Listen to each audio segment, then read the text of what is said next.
Hello दोस्तों, good morning. तो आज हम आप लोगों के साथ लेकर आया हूँ प्रकाश का अपवर्तन।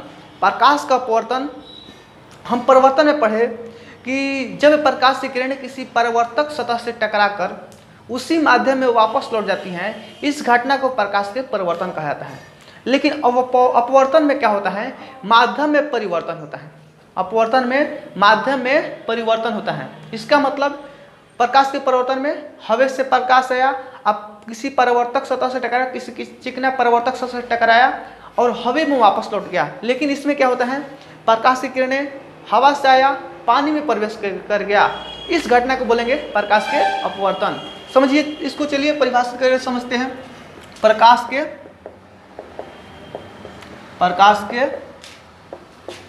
अपवर्तन। प्रकाश के अपवर्तन, जब प्रकाश की किरणें एक माध्यम से दूसरे माध्यम में प्रवेश करती हैं, जब प्रकाश की किरणें एक माध्यम से दूसरे माध्यम में प्रवेश करती हैं तो अपने पथ से विचलित हो जाती है, अपने पथ से विक्षेपित हो जाती हैं। इस घटना को प्रकाश के अपवर्तन कहा जाता है। जब प्रकाश की किरणें एक माध्यम से दूसरे माध्यम में जाती हैं तो अपने पथ से विचलित हो जाती हैं, अपने पथ से विक्षेपित हो जाती हैं। इसे प्रकाश के अपवर्तन कहा जाता है। प्रकाश का अपवर्तन होने के पश्चात, जब प्रकाश का अपवर्तन होता है तो प्रकाश की किरण जो होता है, इसका तरंगदैर्घ्य, आयाम, वेग सब में परिवर्तन होता है। इसका तरंगदैर्घ्य भी बदलता है, इसका आयाम भी बदलता है, इसका वेग भी बदलता है। लेकिन एक ऐसा होता है जो नहीं बदलता है, आवृत्ति। आवृत्ति अपरिवर्तित होता है, इसका आवृत्ति नहीं बदलता है। एग्जाम के लिए 1 नंबर 1 के लिए इंपॉर्टेंट है, पूछ सकता है। जब प्रकाश की किरणें एक माध्यम से दूसरे माध्यम में प्रवेश करती हैं तो नहीं बदलता है, आवृत्ति नहीं बदलता है। इसका वेग बदलेगा, आयाम बदलेगा, तरंगदैर्घ्य बदलेगा, लेकिन आवृत्ति अपरिवर्तित होता है। अब समझते हैं कि माध्यम में परिवर्तन मतलब माध्यम को समझेंगे कैसे। माध्यम को समझने के लिए एक को सघन माध्यम कहा गया, एक को विरल माध्यम कहा गया। सघन माध्यम, विरल माध्यम, सघन माध्यम, विरल माध्यम, बस यही जानिए, सघन माध्यम, विरल माध्यम। अभी ये मत समझने की कोशिश कीजिए कि सघन माध्यम कौन होगा, विरल माध्यम, क्योंकि सघन माध्यम, विरल माध्यम जब अपवर्तनांक पढ़िएगा तो उसमें आपको स्पष्ट हो जाएगा, क्योंकि अपवर्तनांक पर डिपेंड करता है। जिसका अपवर्तनांक अधिक होगा मतलब सघन माध्यम, जिसका अपवर्तनांक कम होगा मतलब विरल माध्यम। तो समझते हैं, जब प्रकाश की किरणें सघन माध्यम से विरल माध्यम में जाएगी तो क्या होगा, और जब प्रकाश की किरणें विरल माध्यम से सघन माध्यम में जाएगी तो क्या होगा।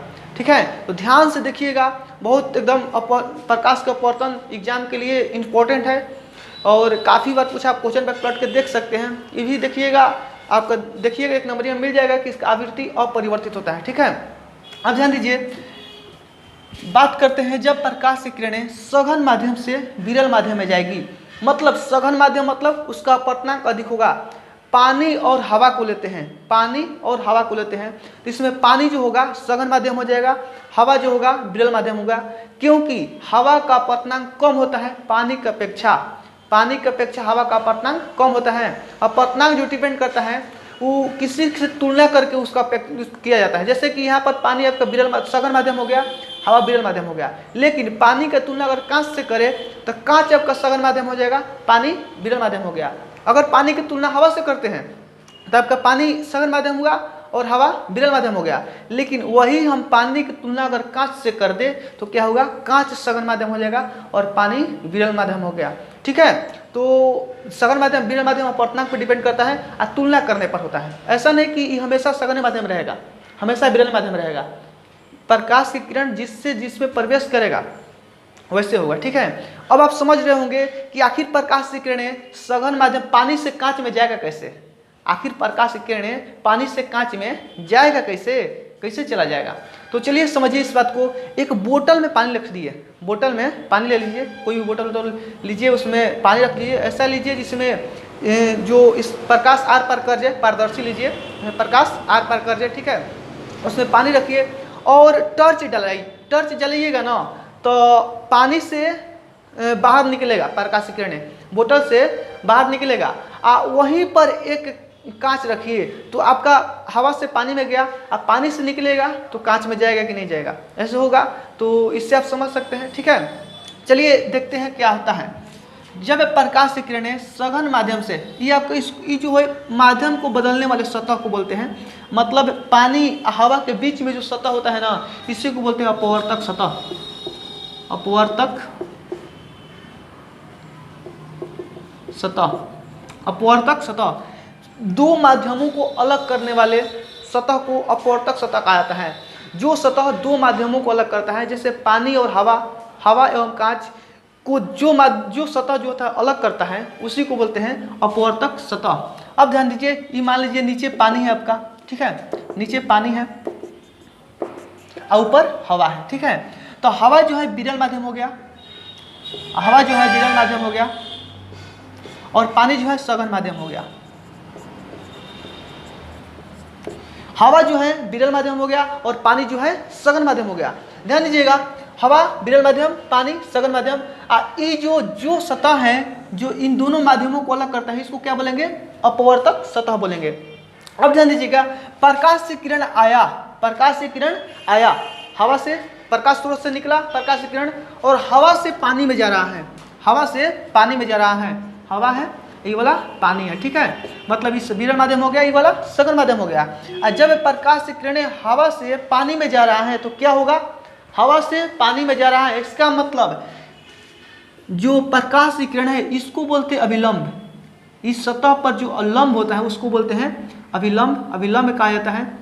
आप प्रकाश के परिवर्तन में पढ़े होंगे अभिलंब के बारे में, उसमें भी अभिलंब खींचे थे हम आप लोग देखे होंगे। उसमें जो अपवर्तक सतह पर जो लंब होता है उसको बोलते हैं अभिलंब, ठीक है। जब प्रकाश की किरणें विरल माध्यम से सघन माध्यम में प्रवेश करती हैं तो क्या होगा? इसका वेग घट जाता है। जब प्रकाश की किरणें विरल माध्यम से सघन माध्यम में जाएगी तो इसका वेग घट जाएगा। जब वेग घटता है, जब अपवर्तनांक पढ़ाएंगे तो उस समय बताएंगे वेग कैसे घटता है, वहाँ पर बताएंगे आपको वेग घटता कैसे है, आप वेग बढ़ता कैसे। जब विरल माध्यम से सघन माध्यम से विरल माध्यम में जाएगी तो वेग बढ़ जाएगा, अब विरल माध्यम से सघन माध्यम में जाएगी तो वेग घट जाएगा। ये होता कैसे आपको बताएंगे हम जब अपवर्तनांक पढ़ाएंगे तब। तो अभी आप समझिए वेग इसका घट जाएगा। अब आप सोचिए, आप तेज रफ्तार से जा रहे हैं, आप एकदम दौड़ रहे हैं तेज रफ्तार से, अगर आपके बीच में कोई आपको खींच दे, कोई आपको पकड़ दे तो क्या होगा? आप अपने पथ से विचलित होइएगा कि नहीं होगा? होगा ना, विचलित तो होइएगा। आप एकदम तेज रफ्तार से जा रहे हैं, कोई आपको खींच दे चाहे कुछ कर दे तो आप विचलित होइए कि नहीं? ये एकदम धीमी गति से जा रहे हैं, कोई आपको एकदम जोर से खींचे तो आप विचलित हुए कि नहीं होगा? एकदम जाहिर सी बात है, आप विचलित थोड़ा पथ से विचलित होइएगा।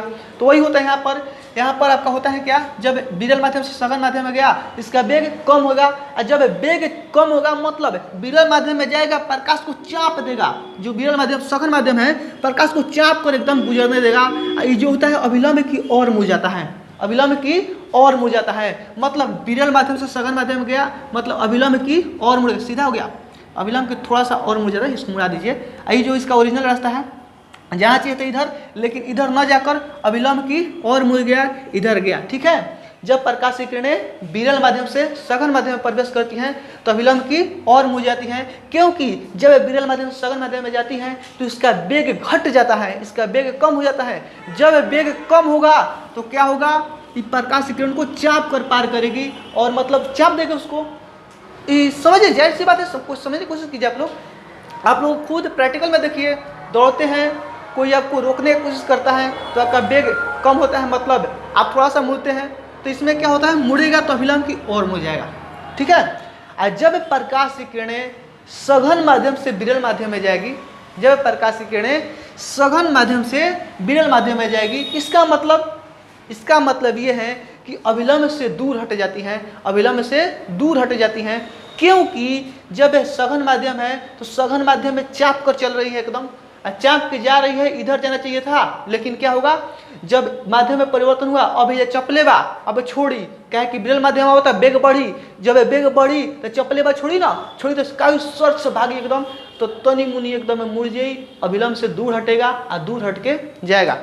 तो वाला चलिए फिगर देखते हैं, समझना इस पर मुश्किल होगा थोड़ा इस फिगर पर, इसलिए दूसरा फिगर बनाते हैं। मान लीजिए ऊपर है सघन माध्यम, ये है विरल माध्यम, ठीक है।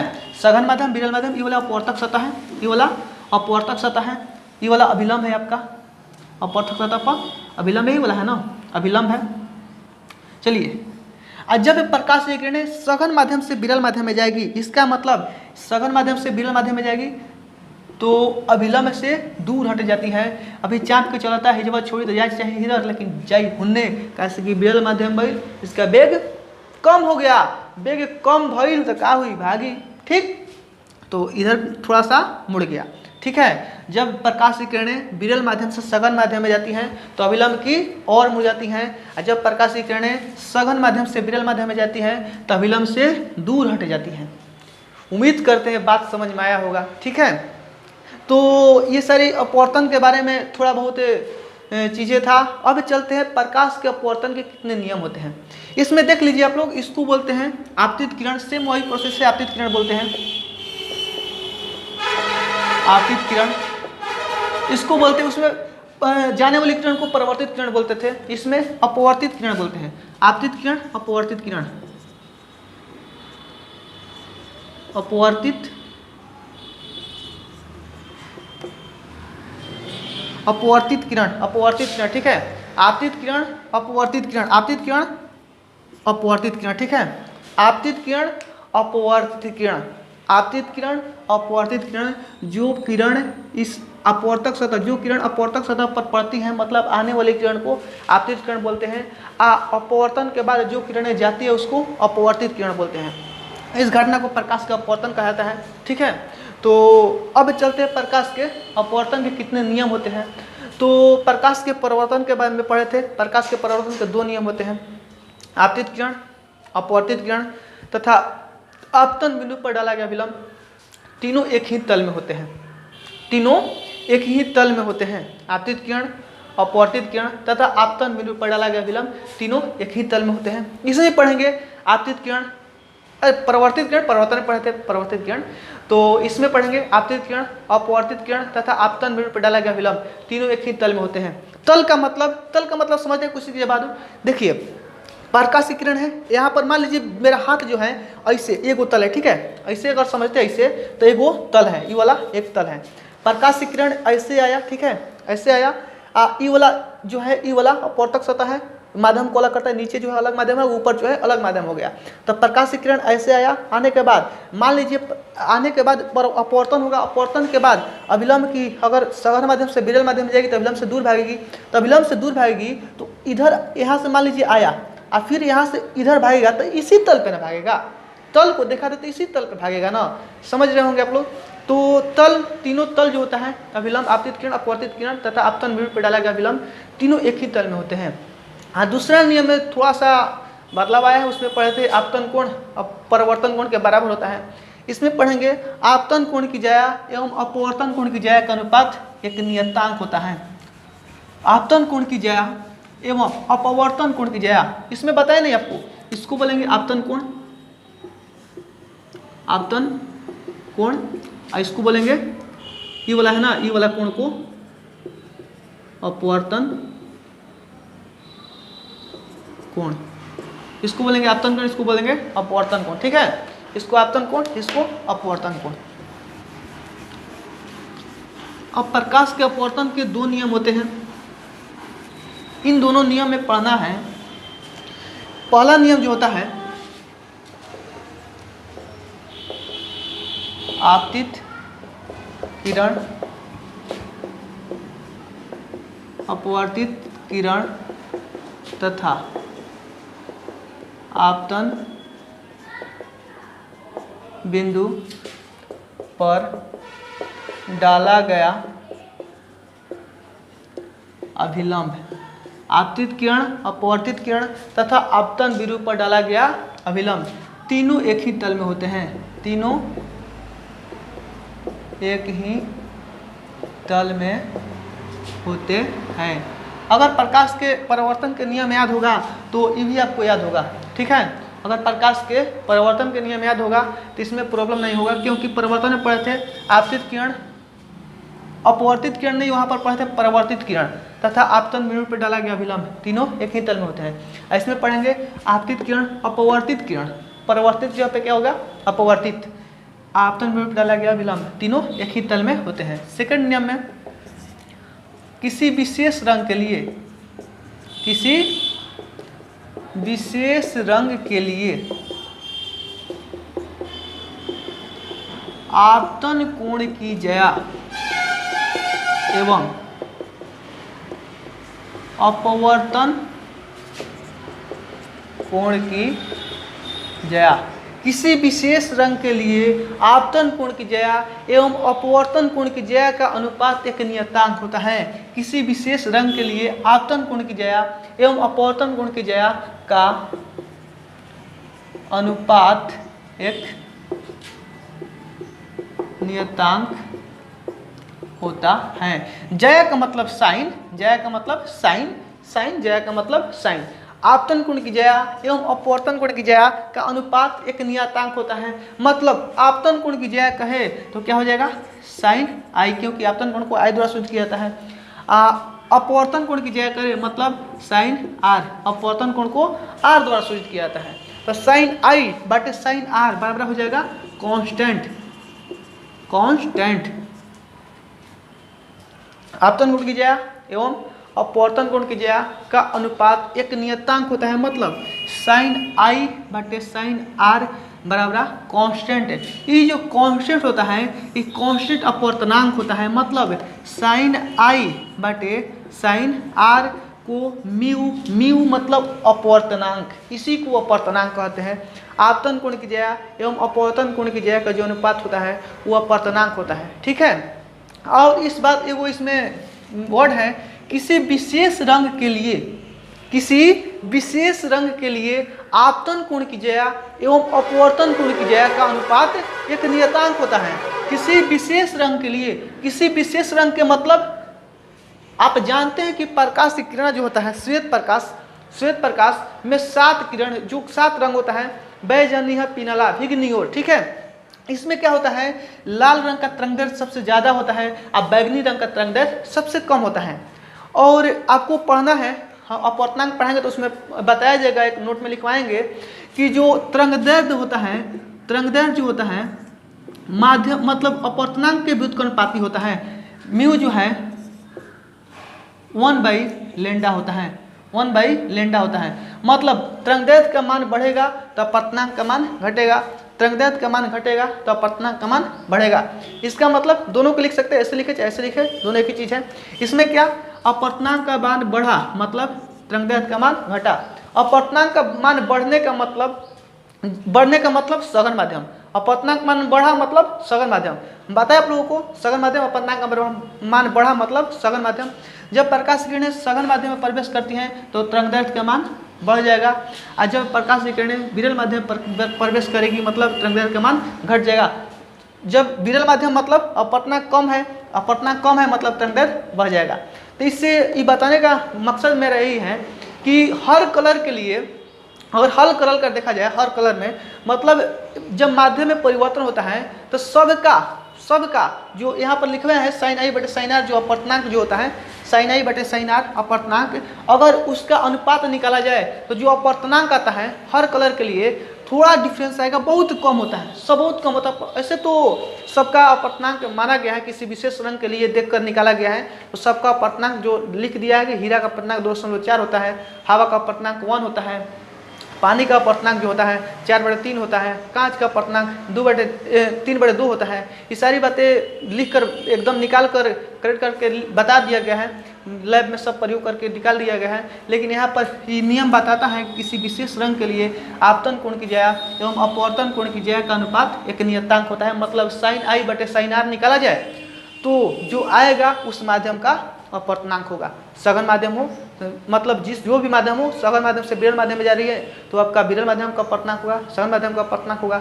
सघन माध्यम विरल माध्यम सघन माध्यम में जा रही है तो साइन आई बटे साइन आर करके निकालते हैं।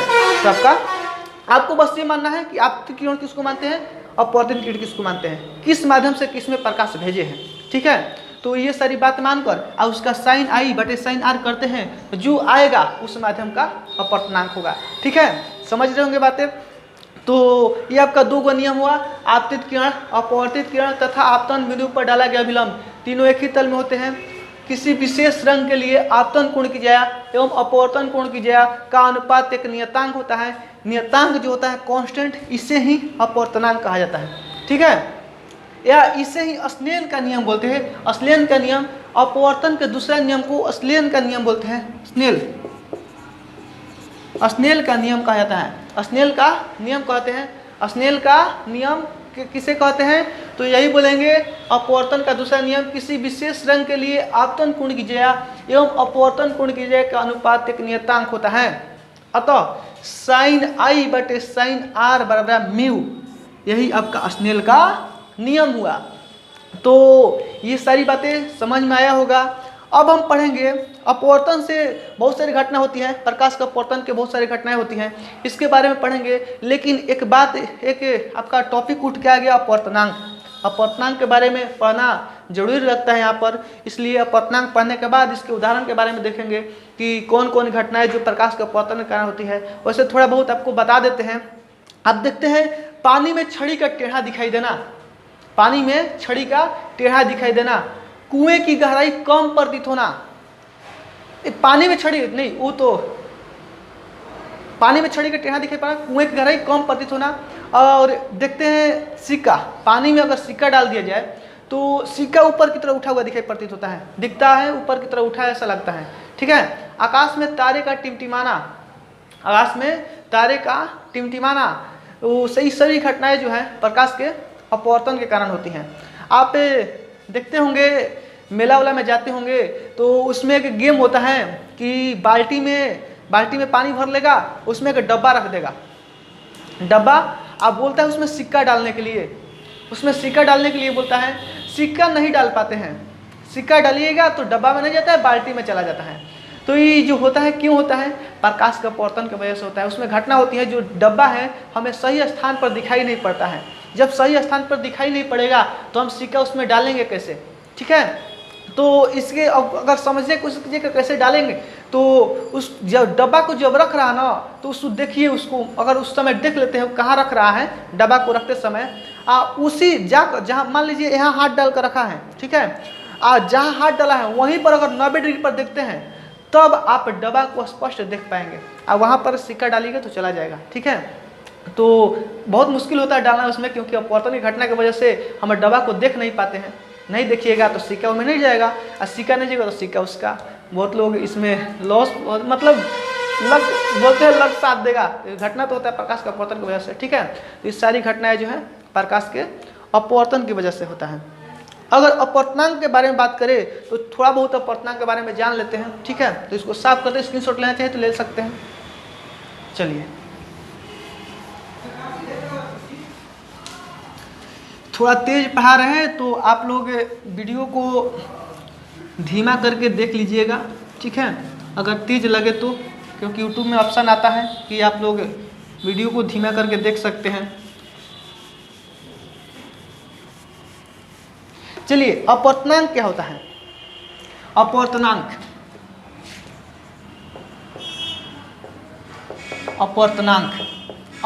क्या होता है?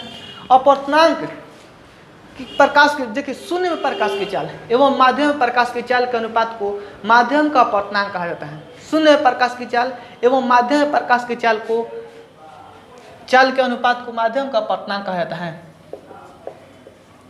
शून्य में प्रकाश की चाल एवं माध्यम में प्रकाश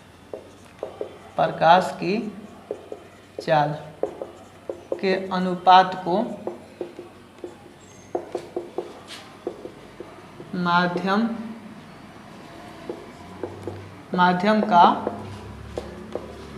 के अनुपात को माध्यम का अपवर्तनांक कहा जाता है। अपवर्तनांक मात्र एक संख्या है, इसका मात्रक नहीं होता है। अपवर्तनांक मात्र एक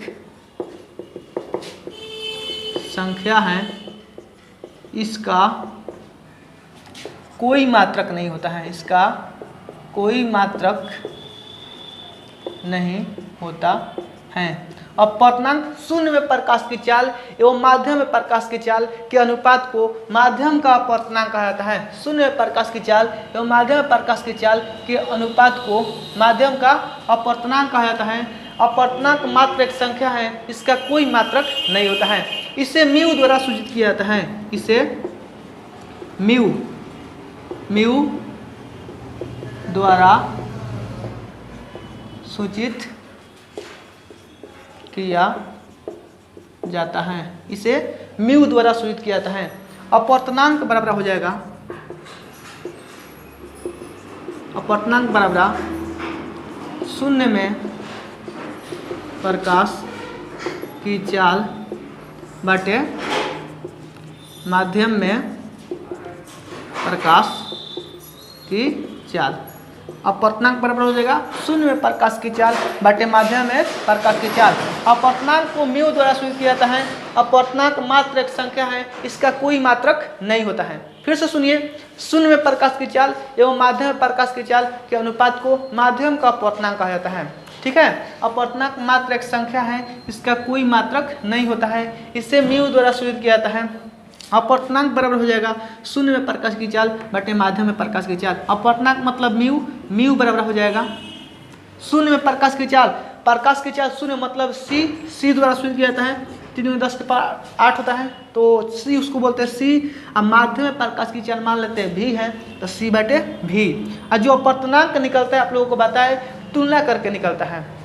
किसी एक माध्यम की तुलना दूसरे माध्यम से किया जाता है। मतलब अगर 1 म्यू 2 रहे मतलब दूसरे माध्यम का अपवर्तनांक पहले माध्यम की अपेक्षा 1 म्यू 2 रहे मतलब दूसरे माध्यम का अपवर्तनांक पहले माध्यम की अपेक्षा, मतलब म्यू 2 बटे म्यू 1 1 म्यू 2 मतलब जब भी अपवर्तनांक निकलेगा किसी माध्यम से तुलना करके निकलेगा। हवा से पानी से तुलना करें, अगर पानी का अपवर्तनांक निकालना हवा की अपेक्षा तो हवा का अपवर्तनांक आप बाटे पानी का अपवर्तनांक, क्योंकि तुलना करना है। अगर इसका मतलब 1 म्यू 2 का मतलब म्यू 2 बटे म्यू 1 मतलब दूसरे माध्यम का अपवर्तनांक पहले माध्यम का अपेक्षा।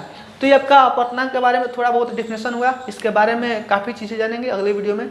ठीक है, मिलते हैं अगले वीडियो में। अगर वीडियो अच्छे लगे तो इसको शेयर, सब्सक्राइब और लाइक कर दीजिए। ठीक है, धन्यवाद।